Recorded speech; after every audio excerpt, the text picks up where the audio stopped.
weather app now. KIRO 7 Eyewitness News starts right now. 23 shots fired, 1 down. This morning's shooting was an unfortunate and tragic event. 23 2 down, 0 shot.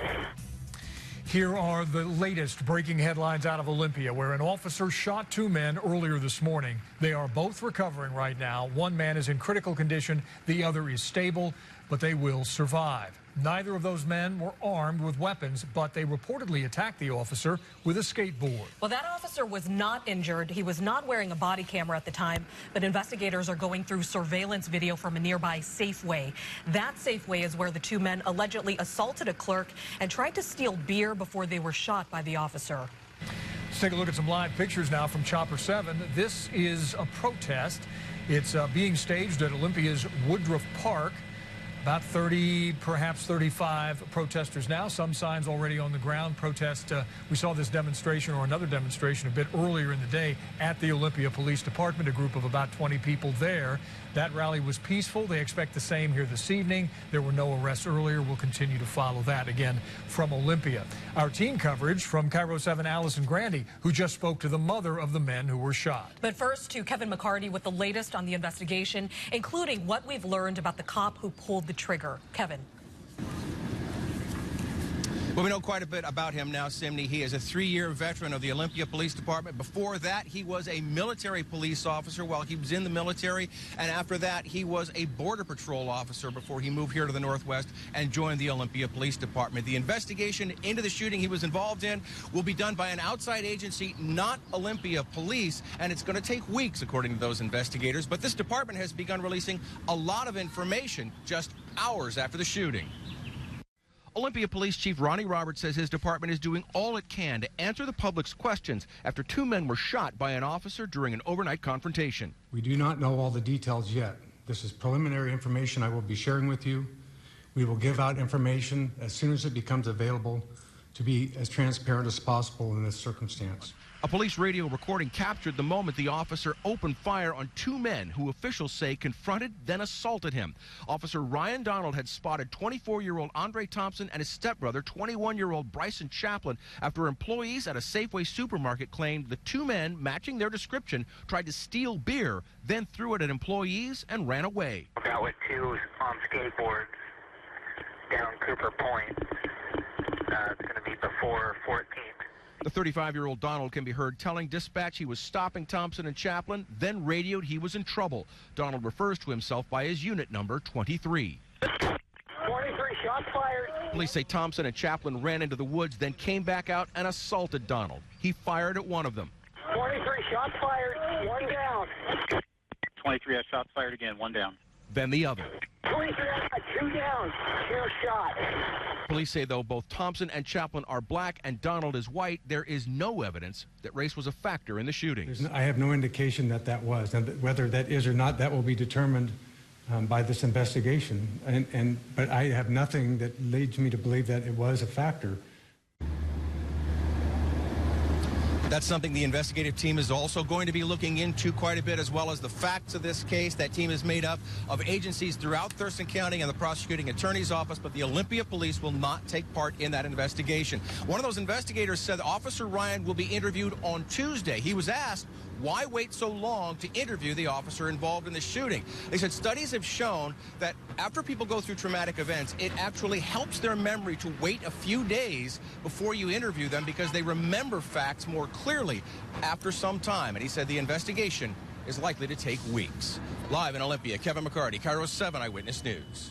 Kevin, thanks. Now we move on to Allison Grandy, who just spoke to the mother of the men who were shot. A traumatic experience for all of them in that family. Allison.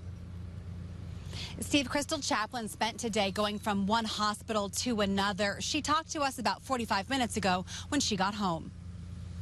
I just have one comment. This was unnecessary and uncalled for. That's all I have to say. What was it like seeing them in the hospital? It was terrible. It's heartbreaking to see 2 of my babies in the hospital over something stupid. No, we've been advised by my lawyer not to speak anymore or make any more comments, and that's the only comment I'm making. Andre Thompson and Bryson Chaplin live with their mom and sister about 2 miles from where the shooting took place. Their sister and her boyfriend say they drove by and actually witnessed part of the shooting. At the time, it was dark. The sister's boyfriend told me he couldn't tell it was Thompson and Chaplin, but he did hear gunshots. They rushed home to tell her brothers about what they saw and to tell them to stay home. When Thompson and Chaplin weren't home, they got worried and soon figured it out. The sister's boyfriend told me police came to his house today to get a statement from him. Live in Olympia, Allison Grandy, KIRO 7 Eyewitness News.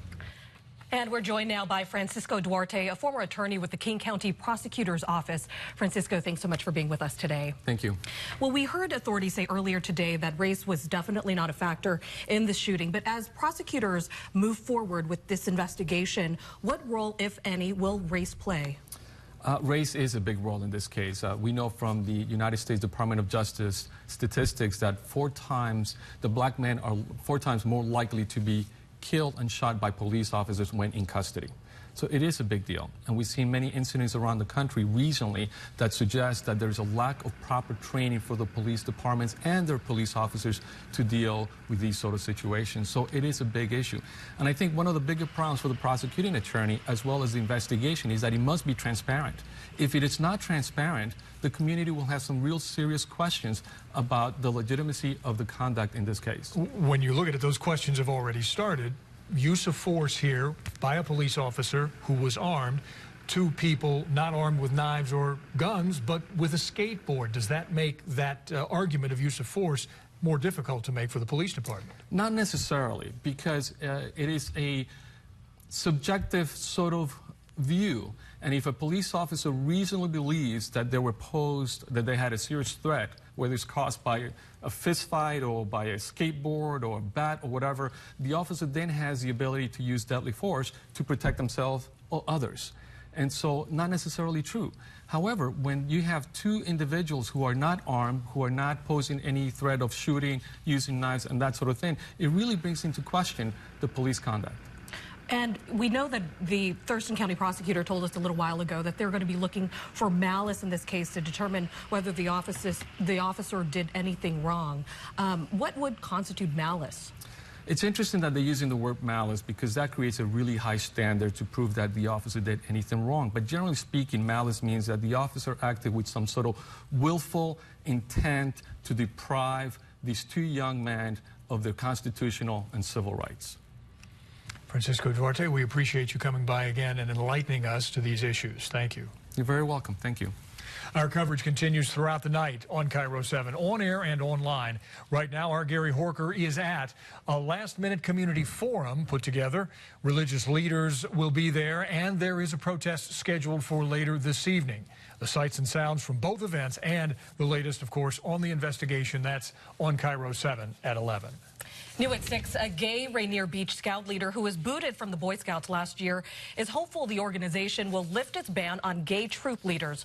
We caught up with him after Boy Scouts President Robert Gates called for an end on the ban at their annual meeting. We must deal with the world as it is, not as we might wish it would be. Boy Scouts President Robert Gates says the current policy banning gay adults can no longer be sustained. Nor can we ignore the social, political, and juridical changes taking place in our country. Jeffrey McGrath, the troop leader from Rainier Beach, who was kicked out last year for being gay, is applauding Gates' speech. This will end an era of invidious discrimination against LGBT participation and the needs of LGBT families, of which there are many in Scouting. Although the local BSA council revoked his troop's charter, Rainier Beach United Methodist Church picked up the charter with McGrath at the helm. It feels like really great news. There's already some outreach from Chief Seattle Council back in our direction. Meanwhile, Gates says he's not asking the board to change policy today, but he wants them to consider it. And he made it clear, even if the ban is lifted, troop sponsors would have the final say on who leads their troops. Such an approach would allow all churches, which sponsor some 70% of our Scout units, to establish leadership standards consistent with their faith. There's meat to put on these bones. But it's a good foundation to have the kind of strong statement that Bob Gates made today. Now, it's still too early to tell whether the Chief Seattle Council would restore the charter for McGrath's troops, since it's become all-inclusive, accepting girls and kids from all religious and non-religious backgrounds. Now, we reached out to them, but we have not heard back. New at 6, a mother is taking it upon herself to make sure other parents don't have to go through what she went through. Her son fell through an open window in warm weather, and KIRO 7's Graham Johnson found out it is a growing problem. Thomas Cunningham turned 4 years old in a coma after falling out a window. To look my daughter in the eyes and tell her, I don't know if your brother's going to live. It's just not something that you want to have to do.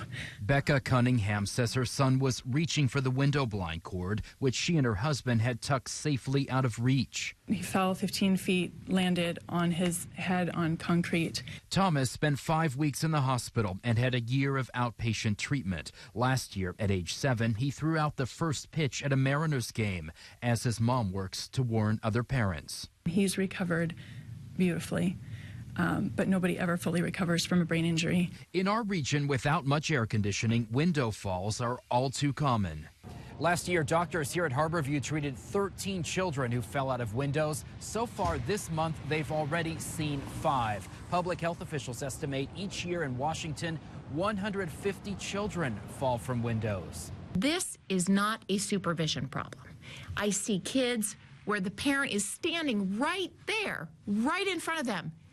In a fraction of a second, the fall occurs. Dr. Beth Ebel of Harborview's Injury Prevention and Research Center says window screens provide a false sense of security. It suckers you in to thinking that everything is fine.